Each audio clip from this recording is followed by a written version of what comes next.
Let's talk about regional party. ಒಂದು ರಾಜ್ಯ ರಾಜಕಾರಣಕ್ಕೆ, ಒಂದು ರಾಷ್ಟ್ರ ರಾಜಕಾರಣಕ್ಕೆ ಒಂದು ಪ್ರಾದೇಶಿಕ ಪಕ್ಷ ಎಷ್ಟು ಮುಖ್ಯ ಆಗುತ್ತೆ, ಒಂದು ರೀಜನಲ್ ಪಾರ್ಟಿ ಯಾಕೆ ಬೇಕು ಅಂತ ಹೇಳಿ ಇದನ್ನ ಡಿಸೆಂಟ್ರಲೈಸೇಷನ್ ಆಫ್ ಪವರ್ಗೆ ಯೂಸ್ ಮಾಡ್ಕೊಳ್ಬಹುದು. ಜೂನ್ 1996ರಿಂದ ಏಪ್ರಿಲ್ 1997ರವರೆಗೆ HD ದೇವೇಗೌಡ ಅವರು ಕರ್ನಾಟಕದಿಂದ ಒಂದು ರೀಜನಲ್ ಪಾರ್ಟಿಯಿಂದ ಎಲೆಕ್ಟ್ ಆಗಿ PM ಆಗ್ತಾರೆ. 10-11 ತಿಂಗಳು ಟೆನ್ಯೂರ್ ಇರ್ಬೋದು, ಅದು ಮ್ಯಾಟ್ರೇ ಅಲ್ಲ. ಆದ್ರೆ ಒಂದು ರೀಜನಲ್ ಪಾರ್ಟಿಯಿಂದ ಒಬ್ರು ಗೆದ್ದು ಒಂದು ದೇಶದ ಪ್ರಧಾನಿ ಆಗ್ತಾರೆ ಅಂದ್ರೆ ಅದು ಸಣ್ಣ ವಿಷಯ ಅಲ್ಲವೇ ಅಲ್ಲ. ಆದ್ರೆ JDS JDU ಅಥವಾ ಜನತಾದಳ ಸೆಕ್ಯುಲರ್ ಕರ್ನಾಟಕದಲ್ಲಿ ಸೋತದ್ದು ಯಾಕೆ ಅಂತಂದ್ರೆ ನಮ್ಮ ಹತ್ರ ಹೇಳ್ಕೊಳಕ್ ಬೇರೆ ಬೇರೆ ರೀಸನ್ ಇದೆ. ಅಧಿಕಾರದ ವ್ಯಾಮೋಹ ಇರಬಹುದು ಅಥವಾ ಫ್ಯಾಮಿಲಿ ಪಾಲಿಟಿಕ್ಸ್ ಇರಬಹುದು. ನಾವು ಅದಕ್ಕೆ ಬೇರೆ ಬೇರೆ ಹೆಸರುಗಳನ್ನ ಕೊಡ್ಬೋದು, ಅದನ್ನ ಸೈಡ್ಗೆ ಇಟ್ಬಿಡುವ. ಆದ್ರೆ ಒಂದು ರಾಜ್ಯ ರಾಜಕಾರಣಕ್ಕೆ ಅಥವಾ ಒಂದು ರಾಷ್ಟ್ರದ ರಾಜಕಾರಣಕ್ಕೆ ಎಷ್ಟು ಇಂಪ್ಯಾಕ್ಟ್ ಆಗುತ್ತೆ ಒಂದು ಪ್ರಾದೇಶಿಕ ಪಕ್ಷ ಅಂತಂದ್ರೆ, ಫಾರ್ ಎಕ್ಸಾಂಪಲ್ ನಾವು ಆಂಧ್ರ ಪ್ರದೇಶವನ್ನ ತಗೊಳ್ಬೇಕು.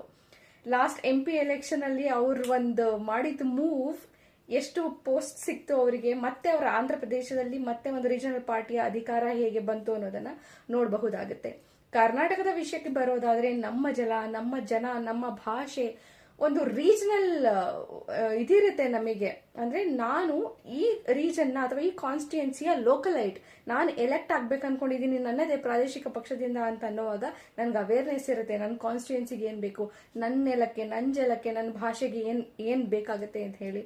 ಅದಕ್ಕಾಗಿ ಒಂದು ಪ್ರಾದೇಶಿಕ ಪಕ್ಷ ಬೇಕೇ ಬೇಕು. ಇಲ್ಲ ಅಂದ್ರೆ ಹೈಕಮಾಂಡ್ ನ ಗುಲಾಮರಾಗಿ ವರ್ತನೆ ಮಾಡ್ತಾ ಇರ್ತೀವಿ ಅಂದ್ರೆ ಅಲ್ಲಿಂದ ಏನ್ ಬರುತ್ತೋ ಅದಕ್ಕೆ ಜೈ ಅನ್ನೋದು.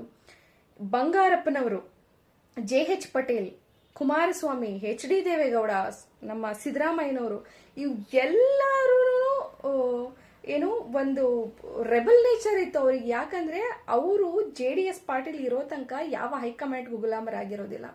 ಇವತ್ತಿಗೂ ನಿಮ್ಗೆ ಸಿದ್ದರಾಮಯ್ಯನವರು ಒಂದೊಬ್ಬ ರೆಬಲ್ ಸ್ಟಾರ್ ಅಂತ ಅನ್ಸಬಹುದು, ಆದ್ರೆ ಅವರು ಹೈಕಮಾಂಡ್ ಬಿಟ್ಟು ಆಚೆ ಈಚೆ ಡಿಸಿಷನ್ಸ್ ತಗೊಳಕ್ಕೆ ಅವ್ರಿಗೆ ಅಧಿಕಾರ ಇರೋದಿಲ್ಲ. ಹಾಗಾಗಿ ಕರ್ನಾಟಕಕ್ಕೆ ಆಗ್ಲಿ ದೇಶದ ಯಾವುದೇ ರಾಜ್ಯಕ್ಕಾಗ್ಲಿ ಒಂದು ಪ್ರಾದೇಶಿಕ ಪಕ್ಷ ತುಂಬಾ ಮುಖ್ಯ ಆಗುತ್ತೆ.